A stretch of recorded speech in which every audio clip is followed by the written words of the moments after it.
Wan. Sini. Apaan sih? Kemana kau?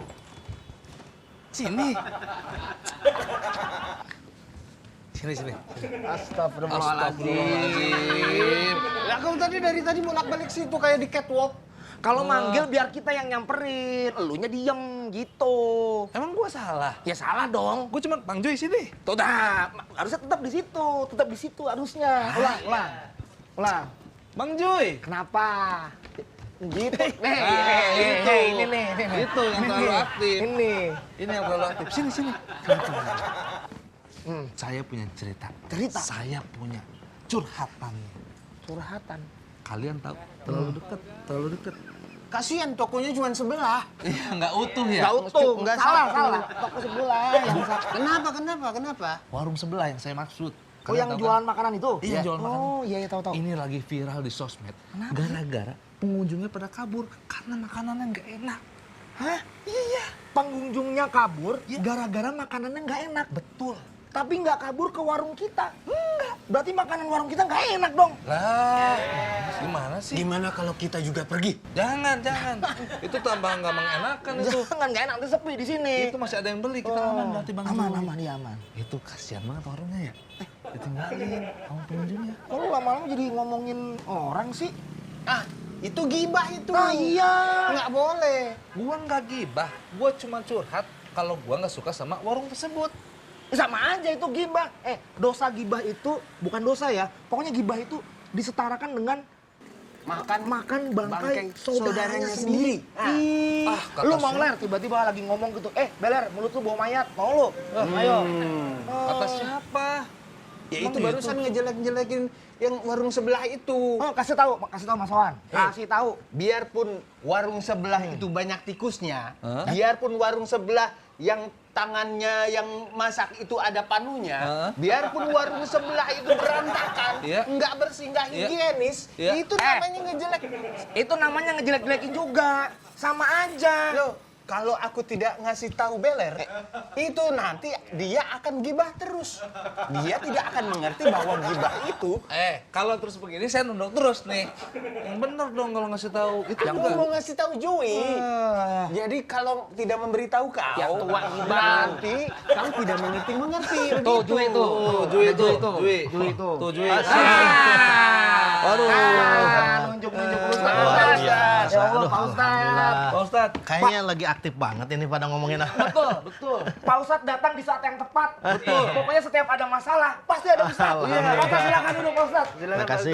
Pak Ustadz Iya. nih, ya Allah nih, dua teman saya nih. Iya. Silakan minum. Harusnya saya. Gimana sih Pak Ustadz?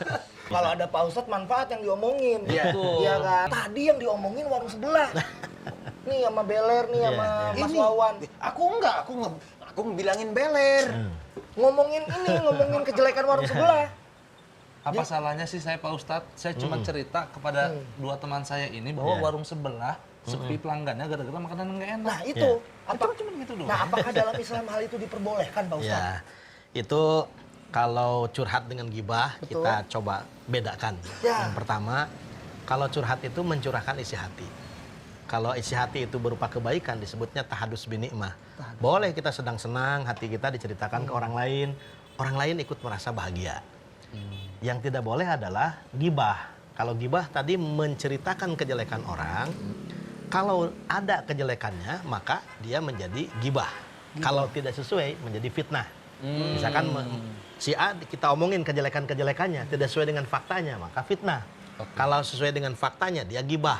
Jadi dua-duanya nggak ada faedah, baik fitnah ataupun gibah. Yang baik adalah ketika menceritakan kebaikan orang, lalu kita contoh kebaikannya itu menjadi inspirasi dan motivasi. Ini yang paling sulit memang Bang, yang paling sulit itu bagaimana mengingat kebaikan orang lain. Sehingga kita akan ekspos kebaikan itu. Yang paling mudah kan mengingat kejelekan orang lain, keburukan orang lain. Tadi warung sebelah, kejelekannya. Begitu kita urai banyak sekali. Tapi warung kita kan jarang kita temukan kejelekannya. Sama dalam hidup juga. Kita kalau membicarakan kejelekan orang lain, begitu cerdas kita. Tapi mencari kejelekan kita, mau diceritakan ke orang lain ataupun hanya untuk perenungan kita, itu betapa sulitnya. Setuju saya Ustaz. Berarti tadi beda ya antara fitnah dan gibah. Ya, gibah, Ya. fitnah dengan curhat tadi. Ya, ya. Kalau curhat kita punya masalah, kemudian diceritakan kepada orang yang profesional, proporsional, boleh-boleh saja. Sehingga Quran mengisyaratkan fas'alu ahla dzikri in kuntum la ta'lamun. Seumpama kita punya masalah tidak tahu jalan keluar dari masalah itu, boleh curhat ke siapa? Orang tua yang pengalaman hidupnya sudah lebih lama, guru-guru kita. Kalau persoalan batiniah, persoalan kejiwaan, mungkin sekarang profesinya ada psikolog, ada psikiater, mungkin ke para alim ulama. Itu juga dilakukan oleh Nabi Musa. Ketika konflik of interest dengan Fir'aun, yang notabene bapak angkatnya, curhatlah ke Nabi Harun, bahkan ke Nabi Khidir. Nah, dari situ ketemulah antara as'ilah wa ajwibah.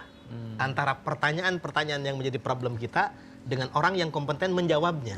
Sehingga kita menemukan yang disebut dengan jalan keluar. Nah, sehingga curhat kalau seperti itu boleh.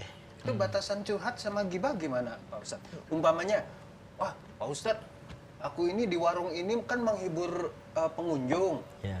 Tapi sama Jui itu nggak pernah dikasih bayaran apapun, dikasih makan pun aku jarang. Gitu. Itu curhat atau gibah? Udah mulai fitnah nih Pak Ustadz. Iya. Kalau pakai kode etik jurnalistik, diinisialkan. Oh, diinisialkan.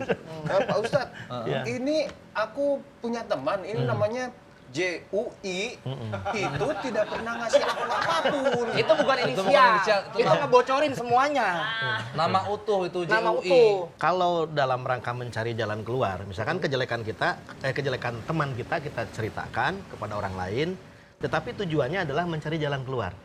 Bagaimana supaya dia tidak jelek? Karena hadis menyatakan begini, man ra'a minkum munkaran falyughayyirhu biyadihi.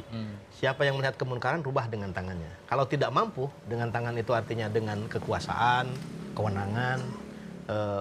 Fa'ilam yastati' fabilisani, rubah dengan lisan. Ini dalam rangka merubah sebuah kemunkaran, kejelekan saudara kita dengan lisan nih. Maka salah satunya adalah membahas ya, dengan teman lain yang dipandang ini dia bisa menyelesaikan masalah ini. Itu boleh, tapi kalau hanya ujaran kebencian, menyampaikan kebencian supaya orang lain itu membenci juga sama kita membencinya, itu yang tidak bagus. Kalau curhat sama gibah saya tahu batasannya. Ya. Tapi kadang-kadang gini, ada orang yang pasang status atau curhat di sosial media. Itu kan kalau kita curhat kan saya mau curhat ke Beler, ada tujuannya gitu ya, sama ada sasarannya Beler. Nah ini masalahnya kadang-kadang ada orang suka curhat di sosial media yang nonton banyak. Tapi kalau followersnya banyak, gimana menurut Pak Ustadz nih? Curhat di sosmed, itu gimana tuh? Baiknya dihindari kalau curhat di sosmed. Karena kalau curhat di sosmed kan tidak terkontrol. Nggak kontrol. Siapa yang baca, siapa yang komen. Akhirnya itu malah jadi bulan-bulanan netizen. Tidak ada jalan keluarnya. Bahkan mungkin ada yang nyukurin dengan permasalahan kita. Iya. Itu sialnya kan di situ. Solusi tidak didapat, tentang aib kita sudah terumbar kemana-mana. Nah itu malah bisa menjadi objek gibah orang lain. Gitu. Kita nggak tahu siapa yang komen di kolom komentar kita tidak kan tahu. ya. Iya. Dalam Al-Quran surah Al-Hujurat ayat 6 itu Allah menegaskan, ya ayyuhalladzina amanu in ja'akum fasikum binaba'in fatabayyanu an tusibu qauman bijahalah fatusbihu ala ma fa'altum nadimin. Kalau kita menyimak di medsos ada sebuah berita, jangan diterima terlebih dahulu, jangan di-share terlebih dahulu, jangan disimpulkan terlebih dahulu, tetapi di-share di-filter terlebih dahulu. Disebut tabayun prosesnya. Termasuk kita kalau mau menyampaikan perasaan batin, perasaan hati kita, dipikirkan dulu, kan kita punya proses yang disebut dengan phonological decoding. Ada semantic decoding kan. Nah, kemudian ada grammatical decoding. Nah, ke phonological decoding itu apakah dengan lisan ataupun dengan tulisan, itu harus sudah matang di grammatical decoding dan di semantic decoding. Jangan langsung. Jadi berpikir baru berucap. Nah, ini juga indikator keberimanan seseorang. Hadis menyatakan, man kana yu'minu billahi wal yaumil akhir falyaqul khairon aw liyasmut. Siapa yang beriman kepada Allah dan hari akhir, berkatalah yang baik. Kalau enggak, diam saja. Dan berkata itu bisa dengan lisan atau dengan tulisan. Nah, gitu. Silakan Santar Sahur. dulu, santar dulu, Ustaz. Silakan Sahur. Silakan Sahur. Buras ini singkatan bubur beras ya? Iya. Bubur beras, betul. Ya. Kalau ini apa, Bang? Itu namanya Lopis ya? Lopis. Bukan. susah ya kalau Jangan lupa menonton kami di TV One.